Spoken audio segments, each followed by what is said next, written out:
जीवित पुत्रिका व्रत यानी जितिया व्रत 2 दिन बाद है यानी 25 सितंबर को। इस दिन भूल कर भी ना करें ये 5 गलतियां।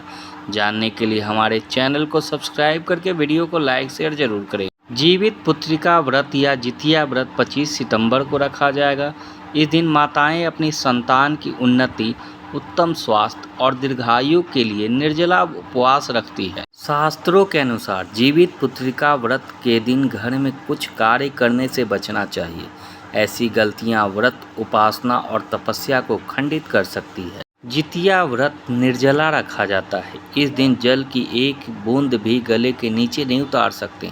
खाने पीने का भी पूर्णतः परहेज रहता है। अगर कोई स्त्री इस व्रत को नहीं रखती है तब भी कई नियमों का पालन करना पड़ता है। इसमें मांस, मदिरा तथा तामसिक भोजन से सख्त परहेज होता है। जीवित पुत्रिका व्रत या जितिया रखने वाली महिलाओं को क्रोध या गुस्सा करने से बचना चाहिए।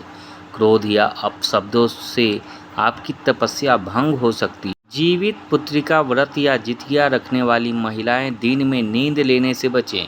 यहाँ तक कि रात को सोने की बजाय भगवान शिव की आराधना करें। जितिया व्रत संयम का दूसरा नाम है। इस व्रत के दौरान मन, वचन और कर्म की शुद्धता आवश्यक है, इसलिए मन में कोई छल कपट नहीं रखना चाहिए। जितिया व्रत के दिन लाल कपड़े को सरसों के तेल में भिगोकर नारियल पर बांध दें। फिर नारियल जीमूत वाहन भगवान को अर्पित कर दें। संतान की उन्नति होगी। वीडियो कैसे लगी?